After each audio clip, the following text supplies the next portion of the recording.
अस्सलाम वालेकुम जी। शफीक अवान, खालिद की उमर, सलमान आबिद के साथ मैं हूँ इसाराना खबर की खबर लेके। और 22 अक्टूबर है आज। इस दुआ के साथ कि ये दिन आपके लिए खैर बरकत का बाइस बने और पाकिस्तान के लिए अच्छी खबरें लेके आए। अखबारात ने किस तरह देखा पाकिस्तान को, कल देखते हैं एक झलक। कुछ अखबारात ने वजीर खारजा शाह महमूद कुरैशी के वक्त के हमरा दौरे अफगानिस्तान और बाज़ अखबारात ने FATF की जानिब से पाकिस्तान को ग्रे लिस्ट में बरकरार रखने को अहमियत दी है। FATF से मुतालिक रोजनामा एक्सप्रेस की सुर्खी के अल्फाज हैं, FATF पाकिस्तान फिर ग्रे लिस्ट में बरकरार, बाकी नकात पर जल्द अमल कर लेंगे, वजारत खजाना।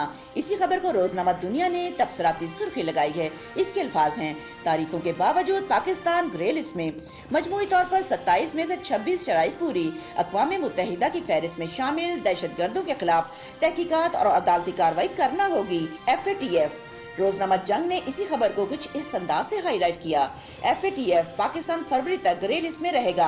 रोजनामा पाकिस्तान ने वजीर खारजा के दौरा अफगानिस्तान की सुर्खी लगाई है। काबुल में पाकिस्तान के सियासी अस्करी हुकाम की अफगान क़यादत से मुलाकातें, कलअदम TTP के खिलाफ कार्रवाई, तालिबान से मदद तलब। और रोजनामा नवाए वक्त ने भी इसी खबर को अहमियत दी। DG ISI के साथ दौरा काबुल, वजीर आजम मुल्ला अकबर समेत तालिबान क़यादत से मुलाकातें, अफगान भाइयों की मदद, तजारत बढ़ाने के लिए पुरअज़म शाह महमूद कुरैशी। अंग्रेजी अखबारात में एक्सप्रेस ट्रिब्यून की लीड स्टोरी के अल्फाज हैं, Pakistan not yet of the FATF hook. Dawn अखबार की टॉप स्टोरी भी यही है, Pakistan remains on FATF grey list. The Nation ने भी इसी खबर को मेन स्टोरी के तौर पर लिया है, Pakistan to stay on FATF grey list मार्कुस। डेली टाइम्स की हेडलाइन स्टोरी के अल्फाज हैं, Pakistan remains on FATF grey list. The news ने भी FATF के मामले को फ्रंट पेज पे शाया किया, Pakistan to stay on FATF grey list. ये थे जी अखबारात की हेडलाइंस और एक नजर डालते हैं रनडाउन के ऊपर। FATF का पाकिस्तान को ग्रे लिस्ट में रखने का फैसला, वजूहात सियासी या तकनीकी। बलूचिस्तान की सियासत में छांगा मांगा की गूंज। मुस्लिम लीग नून के हामी सहाफियों का सियासी एजेंडा। मुस्लिम लीग नून की अपनी सियासी सफ़े दुरुस्त करने के बजाय हुकूमती इत्तेहादियों पर वार। T20 वर्ल्ड कप पाकिस्तान के लिए चैलेंज। प्रोग्राम में दी न्यूज़ का इदारिया, इनकाउंटर एट दुबई भी शामिल है। और रोजनामा जंग में रज़ा अली आबदी का कालम, हमारे हालात बुरे हैं तो किसके अच्छे हैं, शामिल है। और इसी तरह टॉप ट्रेंड जो है ट्विटर का, इंडिया वर्सेस पाकिस्तान, इस पे भी बात होगी। अस्सलाम वालेकुम जी। वालेकुम अस्सलाम। साहब क्या हाल है आपके? मुबारक हो आपको और भी बहुत बहुत मुबारक। आपका चेहरा चमक रहा है, इसका मतलब है कि आपका दिल उछल रहा है कि 2 दिन आज जुम्मा है ना सर, उसके बाद 2 छुट्टियां इन्होंने नहीं, वो है तो शेर पुराना के उनके देखे से जो आ जाती है मुंह पर रौनक, वो समझते हैं कि बीमार का हाल अच्छा है। आपको देख के मेरे ऊपर जैसे चांद रिफ्लेक्ट करता है ना सूरज की रोशनी के बाद, इस तरह आपकी रोशनी के बाद मैं रिफ्लेक्ट कर जाता हूँ। बड़ी अच्छी बात है कि मुझे भी देख के किसी के चेहरे पे रौनक आती है। अच्छी बात है ना। हाँ, अच्छा सर, ये रौनक आती भी है, रौनक कम भी हो जाती है। ये कहने में ऑफ द रिकॉर्डिंग का कोई मामला था, अगर आप कह रहे हैं इस तरह के। चौधरी साहब शरारत करते हैं ना, शरारत तो इन्होंने करने से बाज नहीं आना। नहीं, आपको एक बात बताऊं, हम तीनों हंस रहे होते हैं ना, खालिद के उनके चेहरे पे ना एक अजीब वो खामोशी होती है, वो ऑब्जर्व कर रहा होता है और फिर उसमें से एक जुमला निकालता है। फिर एक जुमला निकलता है। शुक्र है आप उन्होंने मुस्कुराना शुरू कर दिया है। हाँ, नहीं, ये इनकी मेहरबानी है कि अब ये वक्त निकाल के मुस्कुरा भी लेते हैं थोड़ा सा। अच्छा शफीक साहब, ये FATF क्या है और क्यों भाई, ये कौन से नकात रह गए जो हम नहीं कर सके? देखिए, FATF एक ये टेरर फाइनेंसिंग और मनी लॉन्ड्रिंग की कंट्रोल करने की तंजीम थी, 98 में बनी थी और इसमें कुछ 37 ममालिक हैं। ठीक है। और अभी तक 11 ममालिक जो हैं उनको उन्होंने उस पर ग्रे लिस्ट पे रखा हुआ है। कल जो बस उसमें तुर्की को भी डाले, क्योंकि तुर्की पाकिस्तान की हिमायत करता था। ठीक है। ईरान और अपना ना ये 2 ममालिक हैं, जनूबी कोरिया, उनको अपना ब्लैक लिस्ट पे, बाकी कोई ब्लैक लिस्ट पे नहीं है। और पूरी जो है ना ये भारतीय लॉबी, आपने कहा तकनीकी, असल में ना ये है कि ये इसमें सियासी ज़्यादा है और तकनीकी कम है। पाकिस्तान ने ऑलमोस्ट सारे इनके पूरे कर दिए हैं, लेकिन इसमें भारतीय लॉबी बहुत आगे। आपने देखा होगा कि सोशल मीडिया पर सब उन्होंने शेयर किया कि पाकिस्तानी सहाफ़ियों को सवाल ही नहीं करने दिए उन्होंने। और ये अपना यहाँ तक किया कि किसी की सुनी नहीं। अब देखें ना, सारे उनके निकात पूरे हो गए।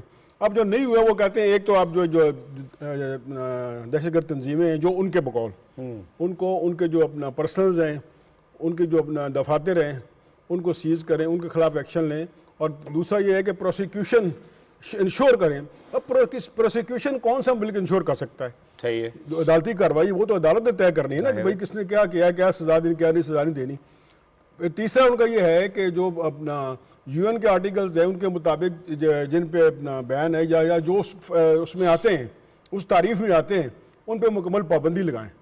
अब देखिए, इसमें अगर ये तीन आर्टिकल रह गए और तीन में हमने अपने मुल्क में देखा है कि ये सब उस पर इम्प्लीमेंट हो रहा है, बेशुमार तंजीमें बैन हुई हैं और उनके दफातर सील की गई, उनको फंडिंग बंद की गई है। लेकिन ये तकनीकी ज़्यादा सियासी है। ठीक है, क्योंकि आप देखें ना, फ्रांस पे इसका हेडक्वार्टर है, फ्रांस पे इसका सब इसको हैंडल करता है। फिर जो यहाँ हमारे यहाँ था मुतालबा की फ्रांस के सफ़ीर को बाहर निकाला जाए। जब इस किस्म की चीज़ें होंगी तो हमें भी ना, हमारे जो सियासतदान हैं, ठीक है, नबी करीम सल्लल्लाहु अलैहि वसल्लम पे हमारे बच्चे भी कुर्बान, हम भी कुर्बान।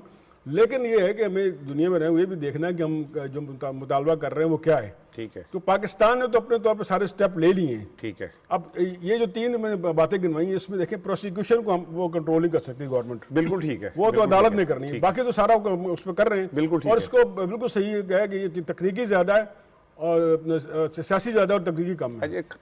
सलमान, हम एक्सपेक्ट कर रहे थे कि अब हम निकल आएंगे क्योंकि ऑलमोस्ट जितनी चीज़ें थी पूरी कर दी, लेकिन शफीक ने जिस तरफ इशारा किया है, कुछ चीज़ें ऐसी हैं जिनको ऊपर हम अदालत तो अदालत है, अदालत तो कोई फैसले अदालत फैसले। मैं तो कोई एक्सपेक्ट नहीं कर रहा था कि पाकिस्तान ग्रे लिस्ट से निकल जाएगा। उसकी एक वजह है कि मुझे पता है कि ये जो इदारे होते हैं ना, ये एक पॉलिटिकल टूल के तौर पर इस्तेमाल होते हैं। ये जो फाइनेंशियल एक्शन टास्क फोर्स है ना, ये बुनियादी तौर पर एक पॉलिटिकल एक्शन टास्क फोर्स है। ठीक है। इसने दुनिया की बड़ी ताकतों के नीचे बैठ के ये तय करना होता है कि किस मुल्क को पर प्रेशर बिल्ड करना है, और उसमें पाकिस्तान शामिल है। यानी आज पाकिस्तान फैसला कर ले कि हमने अमेरिका को अड्डे प्रोवाइड करने हैं, और तय कर ले कि हम अफगानिस्तान के अंदर अमेरिकी खेल खेलना चाहते हैं, और तय कर ले कि हम भारत के साथ अपने आप को झुकाने के लिए तैयार हैं, तो आज फाइनेंशियल एक्शन टास्क फोर्स भी आपको ग्रे लिस्ट से निकाल देगी। आपको IMF की किस्तें भी मिल जाएंगी, आप दुनिया के बड़े लाडले भी बन जाएंगे। यानी वो जो आप प्राइम मिनिस्टर ने एब्सोल्युटली नॉट कहा है ना, अब उसकी आपको एक प्राइस तो पे करनी है। यानी आप अंदाजा लगाइए ना, तारीफ भी करते हैं आपकी, और साथ साथ आपको फिर आखिर में जाते हुए ना वो डू मोर का मुतालबा भी करना शुरू कर देते हैं। अच्छा, जितना मर्जी आप इनको परफॉर्म कर लें, इन्होंने उसमें उसकी वजह क्या है? वजह यह है कि भारत जो है, अब कल मैं देख रहा था जिस वक्त ये फैसला आया कि पाकिस्तान ग्रे लिस्ट में बरकरार है, तो हिंदुस्तान में जश्न था। अच्छा, एक तरफ हिंदुस्तान में जश्न था और एक तरफ माशाल्लाह पाकिस्तान के अंदर बैठे हुए सहाफ़ी जो है ना, जो इस वक्त हुकूमत मुखालफत में इतने आगे चले गए, वो भी जश्न मना रहे हैं और वो भी हुकूमत को गालियां निकाल रहे हैं। भाई बात यह है कि आप फाइनेंशियल एक्शन टास्क फोर्स के ऊपर क्यों नहीं तनकीद करते कि वो इस पॉलिटिकल टूल को पाकिस्तान के खिलाफ इस्तेमाल कर रहा है, उस पर कोई बात नहीं करेगा, उसके सियासी एजेंडे पर कोई गुफ्तगू नहीं करेगा। अब तुर्की की इन्होंने भी, शफीक अवान साहब ने बात की है। आप मुझे बताएं कि भारत के अंदर जो इस वक्त टेररिज्म फाइनेंसिंग हो रही है, उसके ऊपर कोई क्यों नहीं सवाल उठाता, उसको क्यों नहीं पाबंद किया जाता, उसको क्यों नहीं अकाउंटेबल किया जाता? इसलिए कि वो आपका लाडला है, और जो आपका लाडला नहीं है, जो आपको चैलेंज कर रहा है, जो आप पे सवालात उठा रहा है, उसके ऊपर आप ये कदगन लगा देते हैं। तो मैं ये जाती तौर पे समझता हूं कि देखिए, ये टेक्निकल जो इश्यूज है वो अपनी जगह होंगे, लेकिन बुनियाद जो है ना उसका जो माखस है, वो उसका एक पॉलिटिकल एजेंडा है, और ये अमेरिका के इमा पे चलता है, जैसे IMF चलता है, इसी तरीके से FATF है। अब ये दुनिया के अंदर एक नया हथियार है, पहले IMF था, अब साथ साथ फाइनेंशियल एक्शन टास्क फोर्स को एक नया हथियार बना के दुनिया को कंट्रोल करने का और पाकिस्तान जैसे मुल्कों पर दबाव बढ़ाने का एजेंडे के अलावा इसमें कुछ नहीं है। राशिद भाई, मैं एक तस्दीक कर दूं कि ईरान और शुमाली कोरिया जो है वो ब्लैक लिस्ट में है। ठीक। खालिद साहब, जैसे सलमान साहब कह रहे हैं कि ये एक पॉलिटिकल एजेंडे के तहत चलती है और पाकिस्तान उसका शिकार है, जो बैनुल-अक़वामी हालात हैं, तो अब इन हालात में पाकिस्तान के पास क्या रास्ता है सर?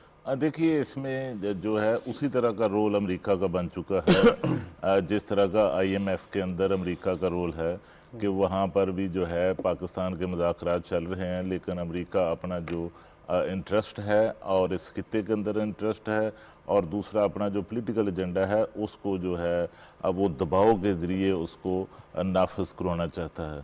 तो इसी तरह FATF में भी मामला जो हैं, दबाव जो अमेरिका के और जो अमेरिकी इत्तेहादी बड़ी कुव्वतें हैं उनका चल रहा है। लेकिन अगर आप देखें कि इसमें दोहरा मेयार, आज अगर आप ख़बर देखें तहकीक के साथ, बड़े गहराई के साथ, तो उसमें पाकिस्तान की तारीफ़ें भी की जा रही हैं और उसमें अजलास में ये भी कहा जा रहा है कि पाकिस्तान जो है हुकूमत का शुक्रिया भी अदा किया गया है कि उन्होंने जो है वो हमारी जो शराइत थी उसके मुताबिक उन्होंने अमल दरामद कर दिया है। और जो मेन पॉइंट्स है उनमें 27 में से 26 पॉइंट्स जो हैं उन पर FATF की तरफ से कहा गया है कि मुकम्मल अमल दरामद हो चुका है। और जब मुकम्मल अमल दरामद हो चुका तो उसके बाद फिर एक और 7 नकात जो हैं वो पाकिस्तान को दे दिए गए, जिसके तहत उनमें में से भी पाकिस्तान ने 7 में से भी जो 4 नकात हैं उन पर अमल दरामद कर दिया है। ठीक है। और इसके साथ जो दोहरी मॉनिटरिंग के जो 34 पॉइंट थे, 34 पॉइंट थे, उनमें से भी 30 पॉइंट्स पर पाकिस्तान ने अमल कर दिया है। तो अब जो अमल दरामद के हवाले से तो मसाइल नज़र नहीं आते।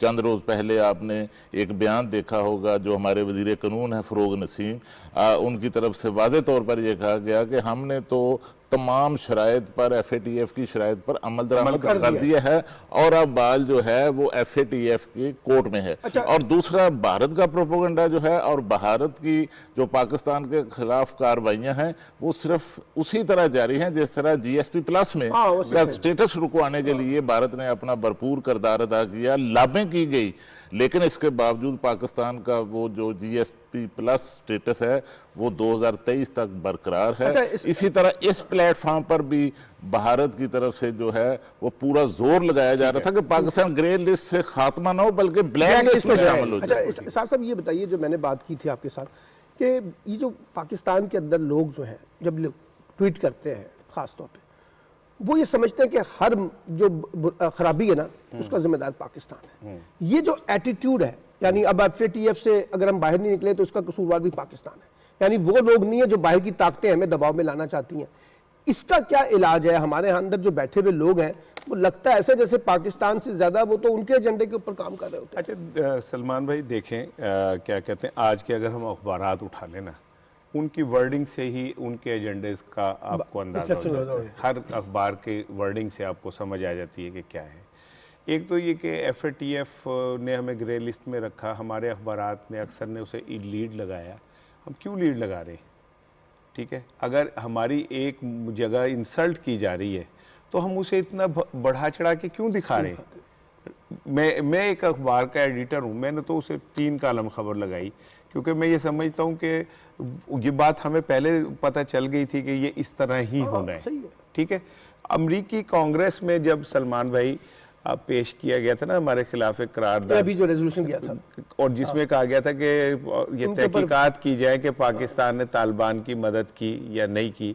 फिर उसके बाद ब्लूमबर्ग के जो एडिटर्स थे उन्होंने मुलाकात की जो बाइडन से और कहा कि जी आप FATF के अंदर अपना असर रसूख इस्तेमाल करके और इसमें IMF में अपना असर रसूख इस्तेमाल करके पाबंदियां लगवाएं। अच्छा, भारत का आपके सामने उनके वजीर दाखिला का बयान आ गया था कि हमने ग्रे लिस्ट में रखने के लिए पूरी तैयारी की हुई है, तो ब्लैक लिस्ट में। अब देखे बात यह है कि ये खुदा न खास्ता, अल्लाह ना करे ये जो भी हुआ है ये फेलियर तो नहीं है, लेकिन फिर भी अगर ये फेलियर है तो ये कोई इमरान खान का फेलियर नहीं है, ये रियासत पाकिस्तान का फेलियर है। और इस रियासत पाकिस्तान के अंदर बैठ के जो नमक खा रहे हैं, जिन्होंने यहाँ बंगले बनाए, कोठियां बनाई, जिनके बच्चे बाहर पढ़ते हैं, जिनके जनाब अली यहाँ पे खरबों की जायदादें और वो अपने आप को गरीब सहाफियों के तर्जुमान कहते हैं, वो अगर सिर्फ इस बात के ऊपर खुश है कि इमरान खान की हुकूमत के दौरान हुआ तो इससे ज्यादा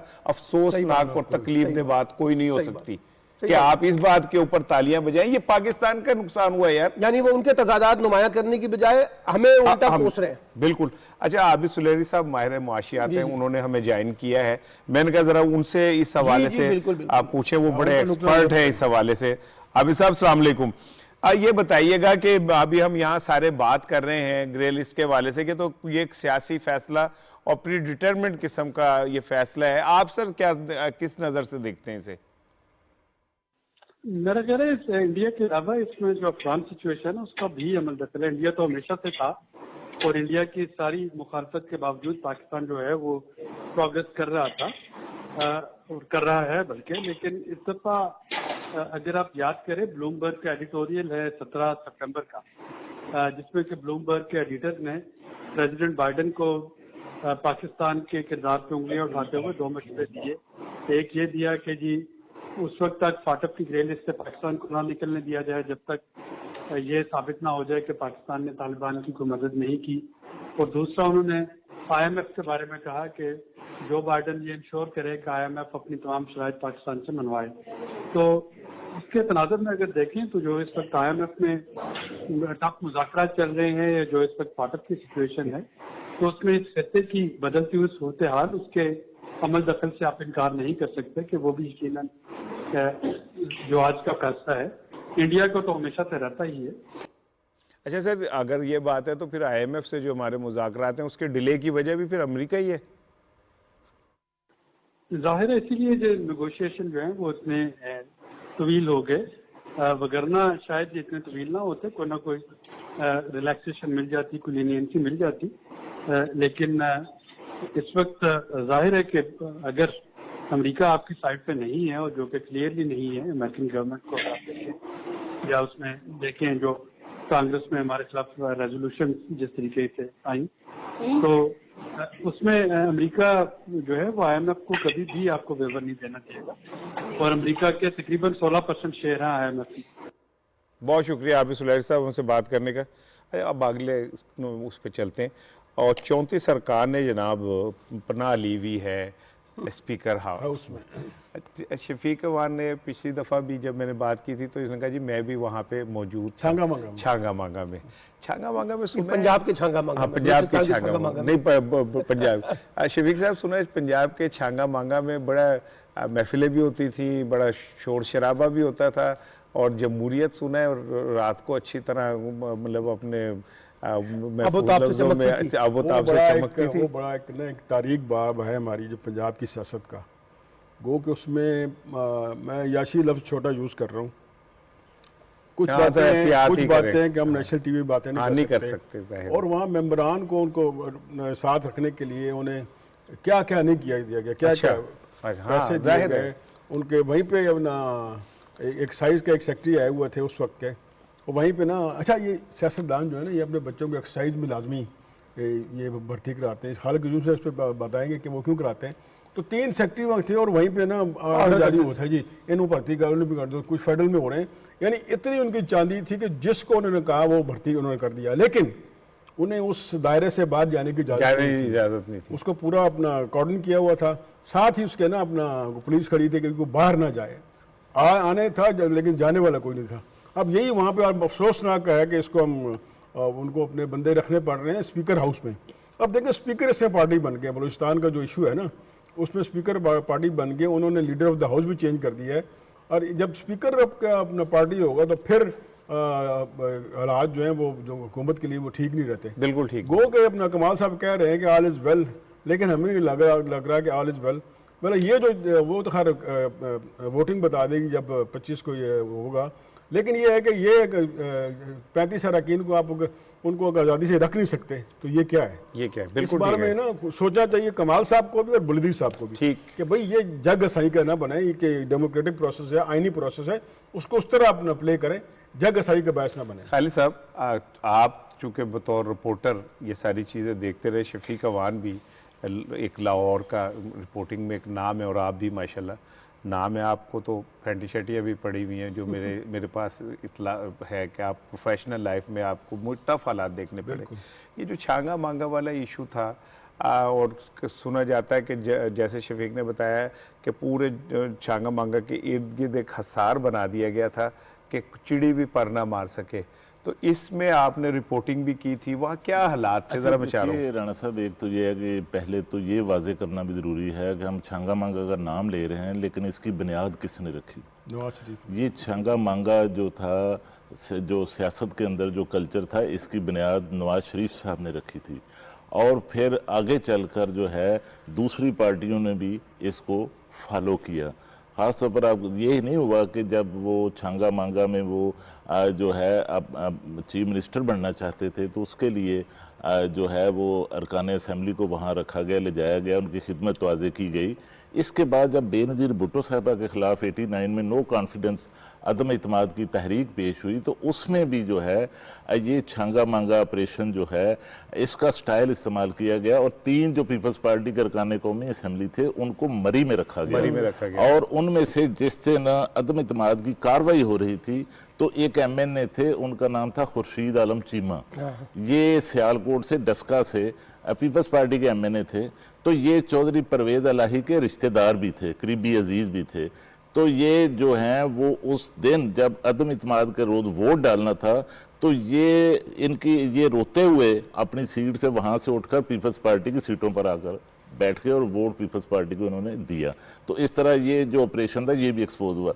और उसके बाद जब आपको पता है जब गुलाम हैदर वाई के खिलाफ नो कॉन्फिडेंस मोशन आई, तो उस वक्त भी जो नून लीग के अरकान असम्बली थे, क्योंकि वफाक के अंदर उस वक्त नून लीग की हुकूमत थी, तो उस वक्त भी जो है वो मैरियट में तमाम जो नून लीग के जो अरकान असम्बली थे उनको वहाँ रखा गया, और अखराजात सारे जो हैं वो चौधरी बरादरान को उठाने पड़े, लेकिन उनको इन अखराजात के बदले मिला कुछ नहीं मिला, क्योंकि नून लीग जो है वो पावर शेयरिंग पर यकीन ही नहीं रखती। और उसके बाद एक और मामला हुआ, जब मंजूर वट्टू जो है उनके खिलाफ अदम इत्माद की तहरीक आई, तो पीपल्स पार्टी ने तमाम जो MPAs थे उनको वहाँ पर मरी में, पंजाब हाउस में, सिंध हाउस में, फ्रंटियर हाउस में जो है इन सबको रखा। और मैं उन दिनों इस्लामाबाद में था, तो वहाँ पर तमाम जो इंतजाम थे वो आफ्ताब शेरपऊ जो वहाँ पर KP के अंदर जो थे चीफ मिनिस्टर थे, उन्होंने उनकी खिदमत के लिए तमाम इंतजाम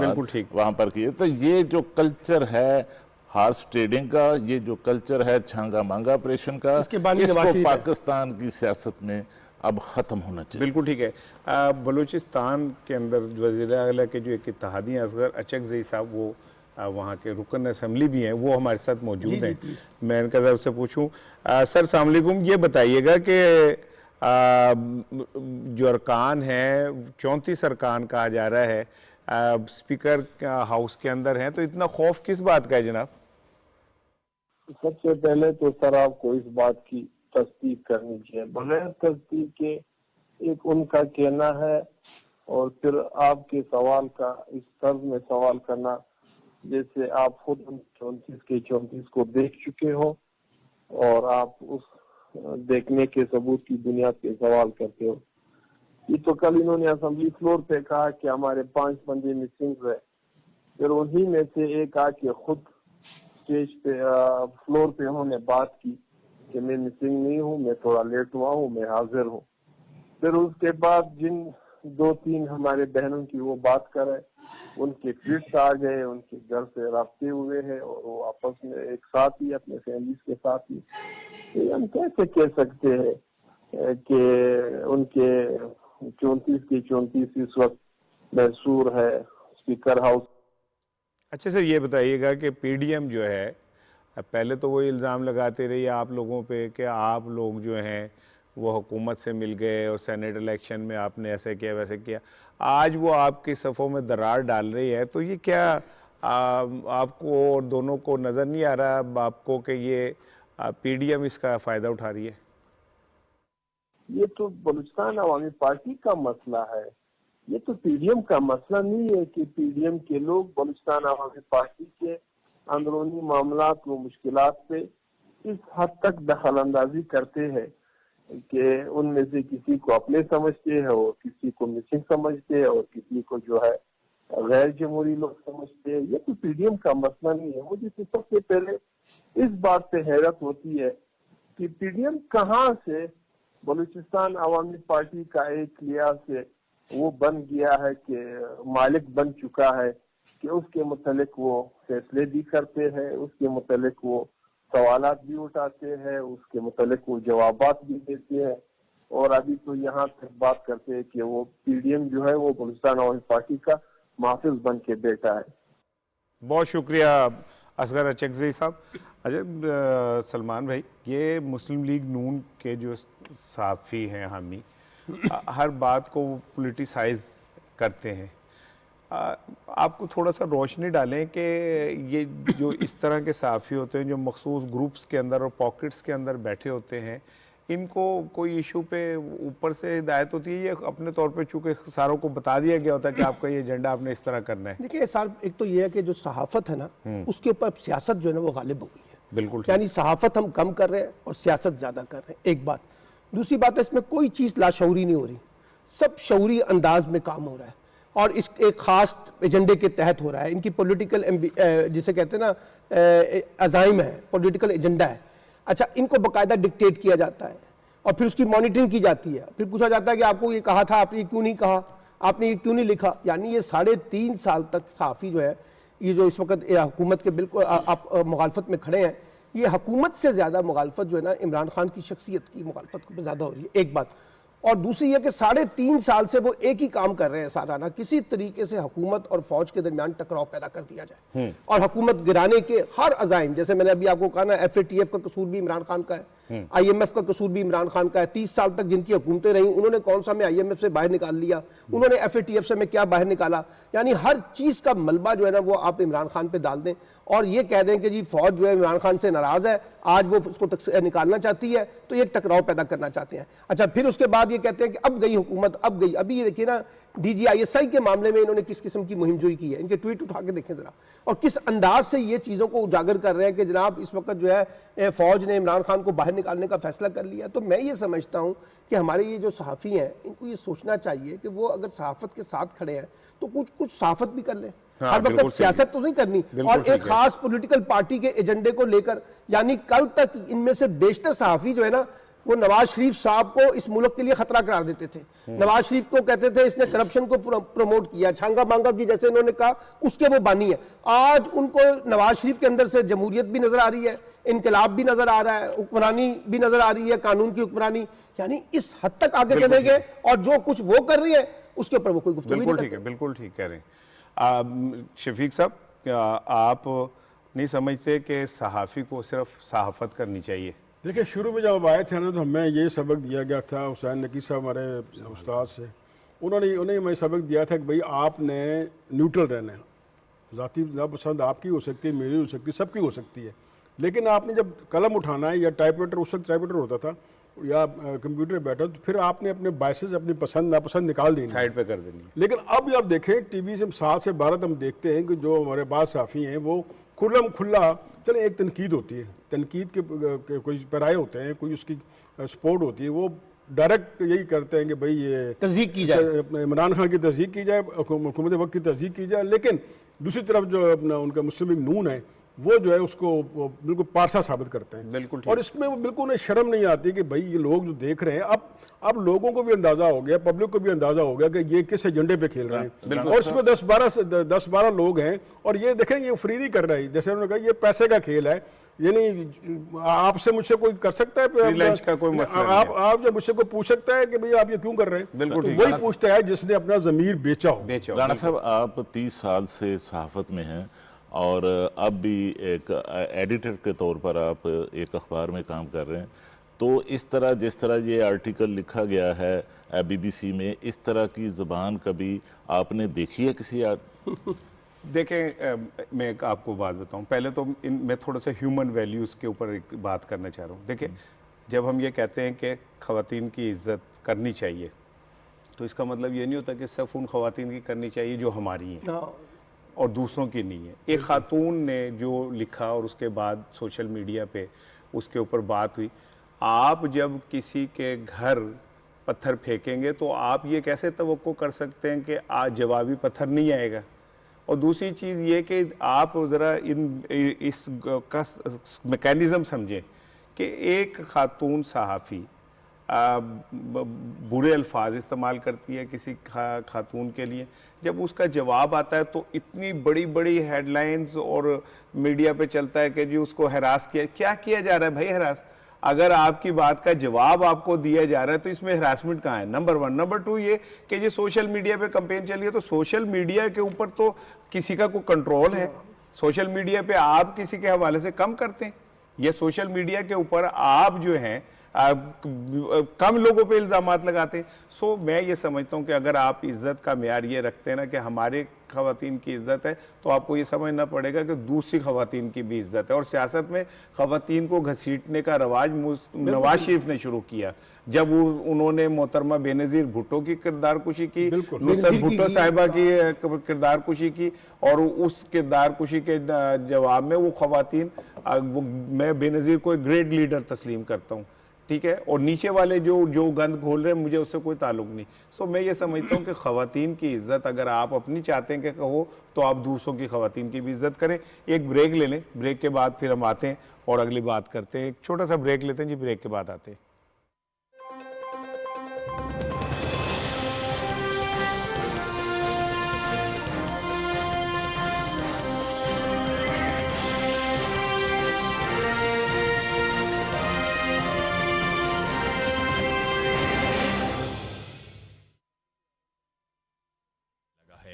इसलिए एहतियात लाजिम है।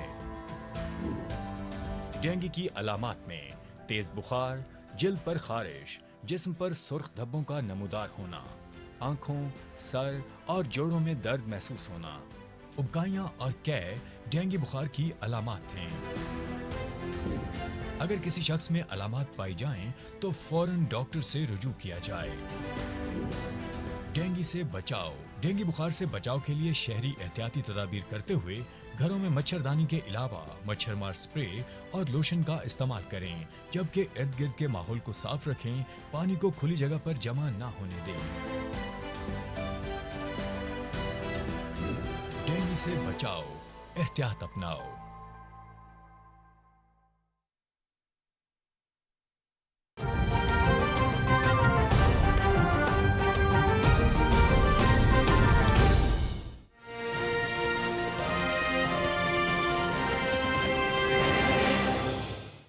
खालिद साहब, अभी हम बात कर रहे थे सहाफ़ियों के सियासी एजेंडे के हवाले से, वो एक मिसरा है, लो आप अपने दाम में सयाद आ गए, अब बाकी चीज़ आप खुद करें। अच्छा देखिए कि ये जो मोहतरमा को जिस किस्म के सोशल मीडिया पर मसाइल का सामना करना पड़ा है या तनकीद का सामना करना पड़ा है, या कुछ जो है, और जो अल्फाज जो धमकियों तक भी उनकी शिकायत है कि उन्हें सामना करना पड़ा है, तो अगर जब PMDA का मामला चल रहा था तो उसमें हम देख रहे थे कि ये जो मोहतरमा थी, ये सबसे आगे थी, फ्रंट लाइन पर ये थी इसकी मुखालफत करने के लिए।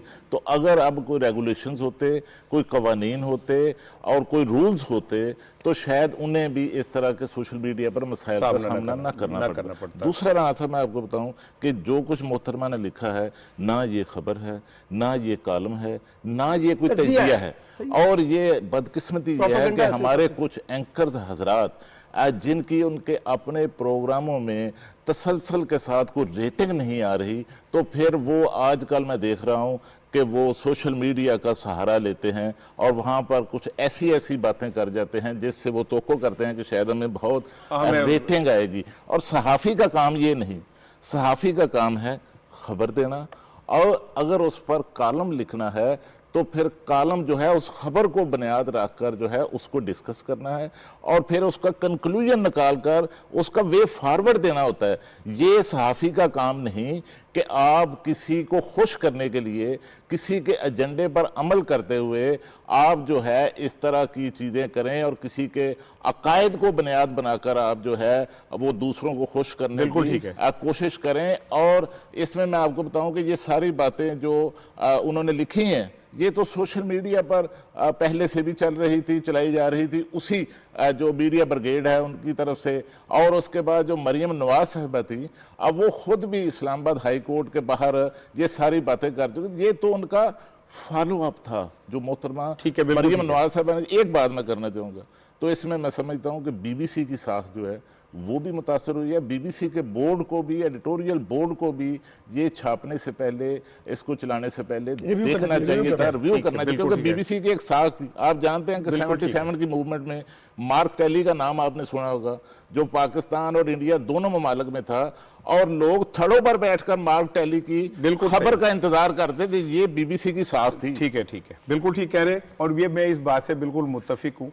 कि देखिए हम सब लिखते हैं, अगर सहाफ़ी का तासुब उसके लफ्ज़ों में नज़र आने लगे तो इसका मतलब है कि वो जो क्रेडिबिलिटी है वो ख़त्म हो गई।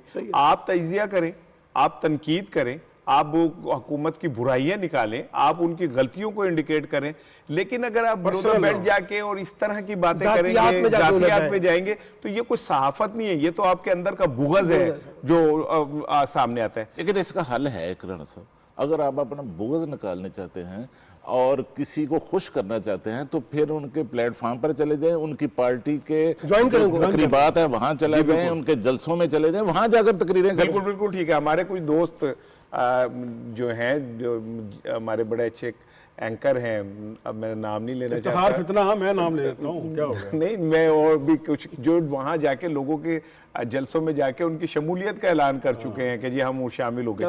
अच्छा सर, हुकूमत की सफ़ों के अंदर तो जो गड़बड़ चल रही है वो हम मुसलसल डिस्कस कर रहे हैं, वो मुस्लिम लीग नून की, लेकिन अब एक नया काम हुआ है। एहसन इकबाल साहब ने कल काफ लीग पे और MQM को कहा कि जनाब आप जो हैं इन PTI को छोड़ें और हमारे साथ जो है वो आप आ जाएं। अब फैसल सब्जवारी साहब से मैंने इस हवाले से लाइन पे उन्हें लिया है, मैंने कहा जरा MQM का तो पूछें कि वो क्या कहते हैं।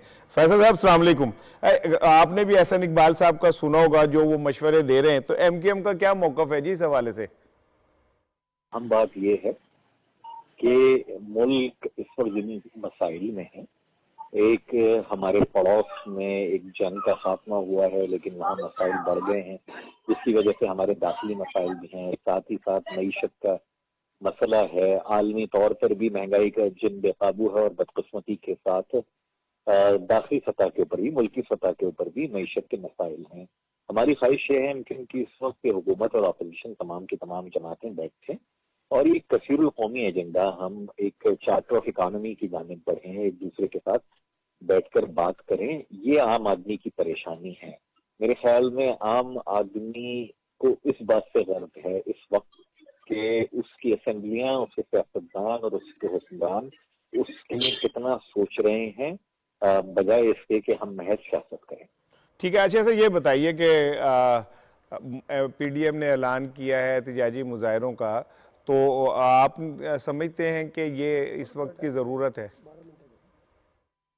अहम बात यह है कि हम जिस तरह मैंने पहले अर्ज किया कि संजीदगी से मुजाहरा करें तमाम के तमाम सियासतदान। बात चीजें ऐसी हैं कि जो आज मिसाल के तौर पर नून लीग की हुकूमत होती तो शायद उनके भी कंट्रोल में आलमी तेल की कीमतें नहीं हैं, लेकिन साथ ही साथ हमें जो डॉलर की फ्लाइट हुई है और जो रुपए की कद्र में कमी हुई है, उसमें हम क्या इस्तेहकामी हुकूमत ला सकती है, ये अहम है। इमरान खान साहब से हमारी गुजारिश यही है कि जनाब गरीबों को टारगेटेड सब्सिडी की जो बात है उस पर ज्यादा गौर किया जाए, ताकि जो एक मोटरसाइकिल चलाने वाला है या रिक्शा में जाने वाला है या मिनी बस में जाने वाला है, उसकी जिंदगी तो पेट्रोल की आलमी कीमतों के तफैल अजीरन ना हो।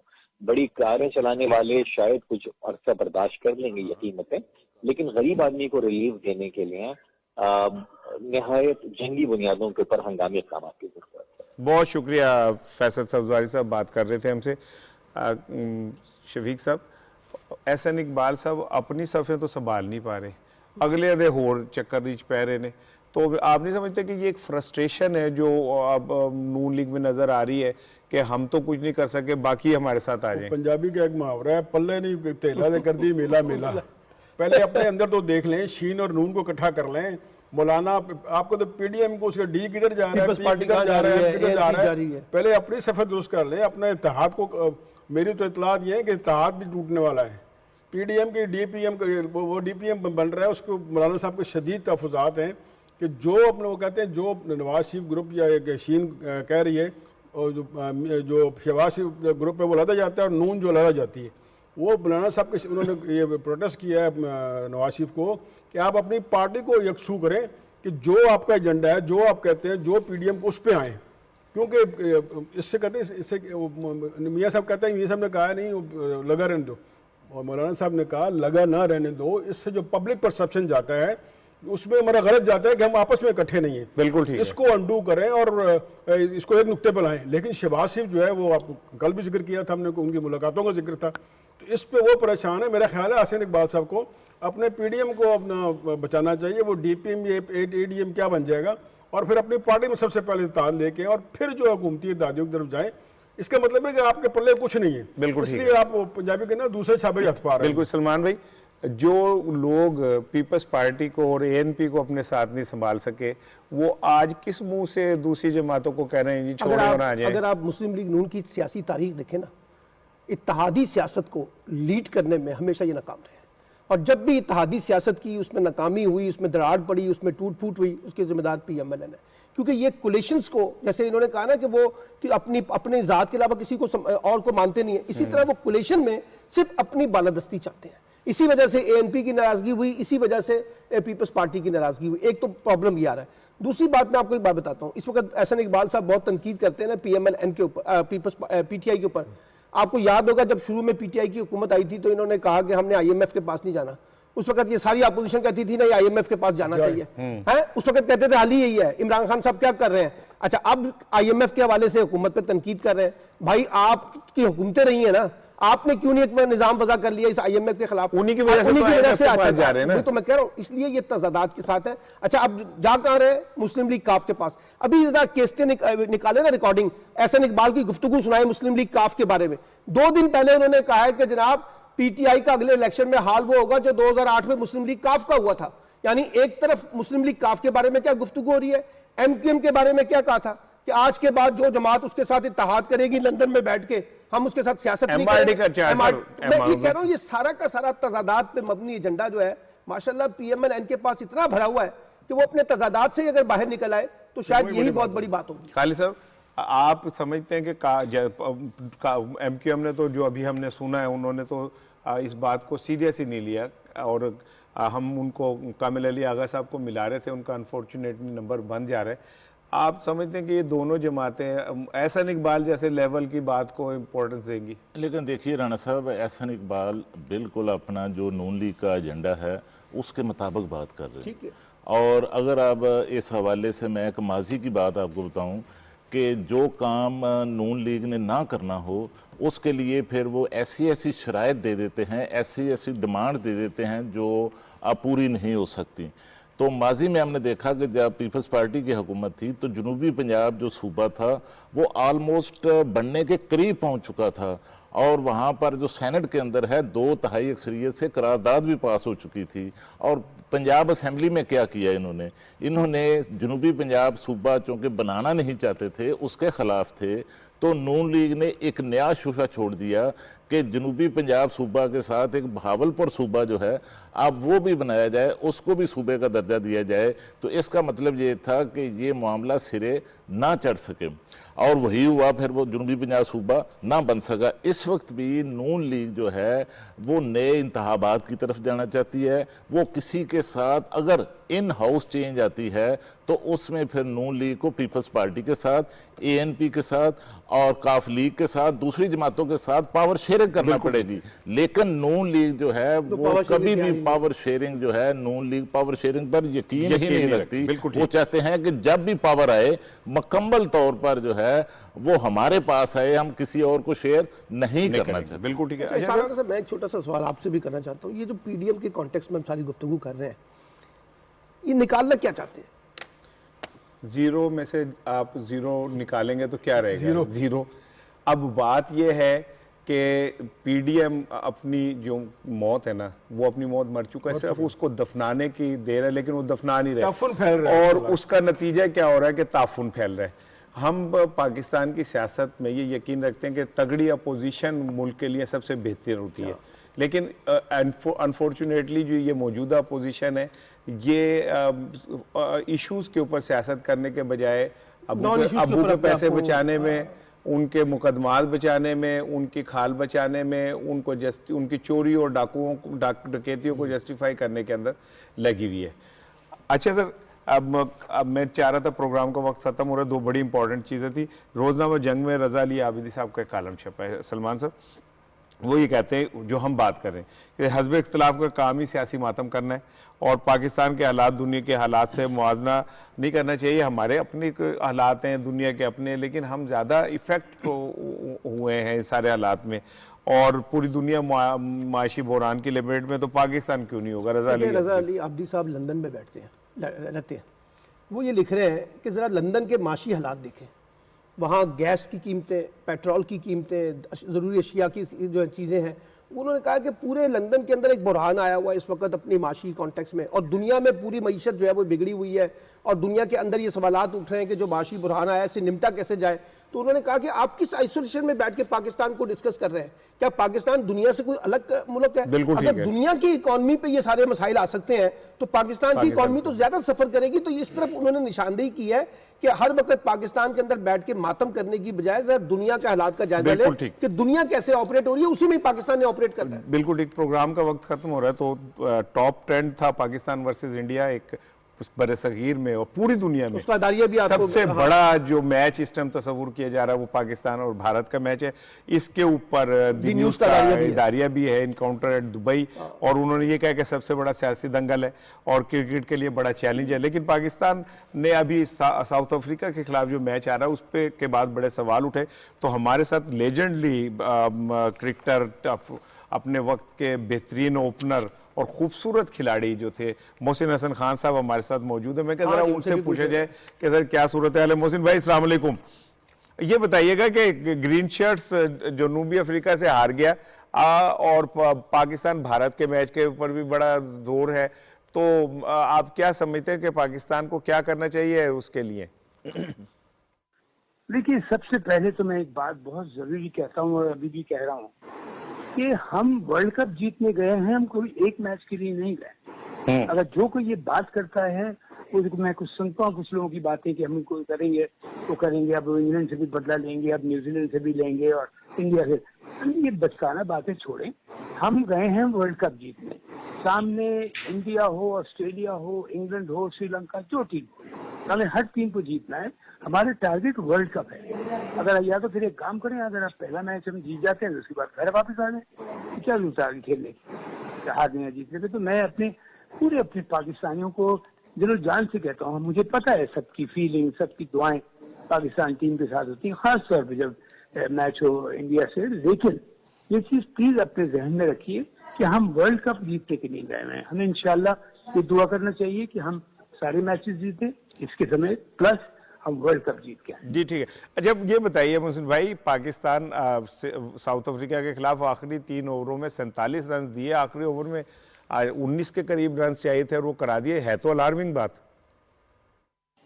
देखिए, अब ये 2020 का जो फॉर्मेट है ना, इसमें आपको पता है आखिरी ओवर में तक, आखिरी बॉल तक कुछ नहीं पता होता, अनटिल ये ना हो कि आखिरी बॉल पे आपको 6 रन से ज्यादा चाहिए, तो वहां फिर आपको पता चलता है कि अब 6 रन का शॉट भी खेल लिया तो फिर वो उससे भी वो हम हारेंगे नहीं।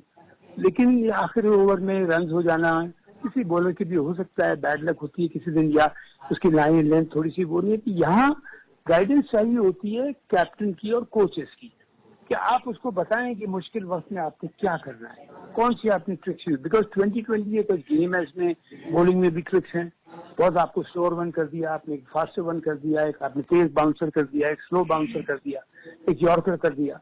अब कोशिश तो मैं देखता हूँ कि जो अच्छे बॉलर हैं वो कोशिश करते हैं 6 की 6 डिफरेंट बॉलें कर दें, और खास तौर पर जब डेथ स्टेज पे आता है सिचुएशन मैच की कि यहाँ पे रन ज्यादा ना बने। अच्छा मोहसिन भाई, प्रोग्राम का क्योंकि वक्त खत्म हो रहा है, आखिरी सवाल आपसे कि ये वर्ल्ड कप से पहले अचानक टीम की मैनेजमेंट तब्दील करने से असर नहीं पड़ा? एक लेके चल रहे हैं कोचेज और एन इतने बड़े इवेंट से पहले आपने कोचेज तब्दील कर दिए।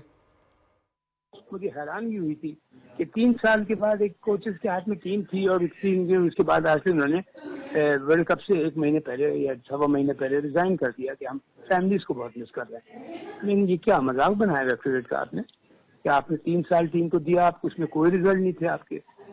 और मैं इमरान खान के तो होते हुए मैं हमेशा ये कहता हूँ, कहता रहूंगा कि अगर इमरान के जमाने में ईरान तो अपनी अकाउंटेबिलिटी में मशहूर है, मैं हैरान था कि कोई इसके ऊपर वो नहीं है। देखिए 3 साल में कुछ नहीं टीम जीती है मैच, और आपने 3 साल के बाद आगे just before the world cup महीने 1.25 महीने पहले रिजाइन कर दिया या करवाया गया, जो भी है। पहली बात तो जगह ही सही नहीं थी, उनको पहली गलत दी गई थी, लेकिन अगर दी गई थी तो फिर लेते उनसे पूरा चार्ज। आप किसी को रिस्पॉन्सिबिलिटी देते हैं कि भाई ठीक है आपने प्रिपेयर की है तो आपको टीम को रखें, इसको बनाए। आप हार जीत खेल का हिस्सा होता है, लेकिन एक हारना होता है अपनी गलतियों से, वो नहीं होना चाहिए। मैं समझता हूँ किसी एक मैच में हो गया, जैसे अभी आपने बात कही कि गलतियों से हमें सीखना चाहिए। हम गलतियों से सीखते रहेंगे, कभी दूसरों को नहीं सिखाएंगे क्या? हमेशा मैं ये देखता हूँ, अब हम अपनी गलतियों को खत्म करेंगे, अब हम अपनी गलतियों को उसके ऊपर वो करेंगे कॉन्सेंट्रेट। मैं बड़ा बोल नहीं बोल रहा, अल्लाह के फजल से बिखरी हुई टूटी हुई टीम मुझे दी गई थी जब मैं कोच बना था। 3 कंसेक्यूटिव सीरीज, श्रीलंका, बांग्लादेश, उसके बाद इंग्लैंड का वाइट वॉश। ठीक है, बहुत शुक्रिया मोहसिन भाई हमसे बात करने का। मैं आपको सॉरी इंटरप्ट कर रहा हूँ। मेरा जो आपकी रीडिंग है, जो आपके बजट से आप प्रोग्राम करते हैं, जिस तरह बात से बात निकालते हैं, आप कमेंट्री में भी ट्राई करें। यकीन करें, आप रमीज राजा को पीछे छोड़ देंगे। आप में बड़ा स्किल है, इसमें भी कभी गौर करें। शफीक साहब प्रोग्राम का वक्त है तो पूरा एक बात है, मैं कमेंट्री करूं, मैं जहाज उड़ाऊं, मैं एक अमेरिका का सदर बन जाऊं, मैंने आपको नहीं छोड़ दिया।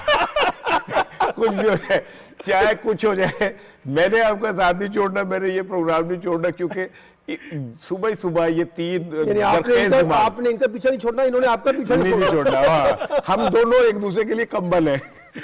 बहुत शुक्रिया आप सबका। नाज़रीन, आज के प्रोग्राम का वक्त खत्म हो रहा है। इतवार को पाकिस्तान भारत का मैच है। तो हमारी दुआ है कि पाकिस्तानी टीम जीते, हमारी दुआ है कि पाकिस्तानी जो हैं लड़के वो परफॉर्म करें और वो साबित करें कि हमारे मैदान अगर आप बंद करने की कोशिश करेंगे तो हम बाहर जाके आपको मारेंगे। लेकिन एक बात आपको कहता चलूं, ये कोई जंग नहीं है, ये कोई इस्लाम और कुफर का मुकाबला नहीं है, ये क्रिकेट है, ये मैच है। जो अच्छा खेलेगा वो जीत जाएगा, किसी एक का अच्छा दिन होता है वो जीत जाता है। हमने अभी फाइनल के अंदर इंडिया को मारा था पूरी दुनिया के सामने, तो ये कोई बड़ी बात नहीं है। ये भी हो सकता है टॉप ट्रेंड में जो लोग पाक इंडिया मैच को कर रहे हैं, हम भी उसका हिस्सा हैं। लेकिन मैं आपको दोबारा कहूं कि ये जंग नहीं है, ये क्रिकेट है, इसमें कोई भी जीत सकता है। लेकिन हमारी दुआ है कि पाकिस्तानी टीम सुरखरू हो, यही हमारा फख्र है और यही हमारे हीरो हैं। हमारी आपसे मंडे को मुलाकात होगी इंशाल्लाह। अपना ख्याल रखिएगा। अस्सलाम वालेकुम।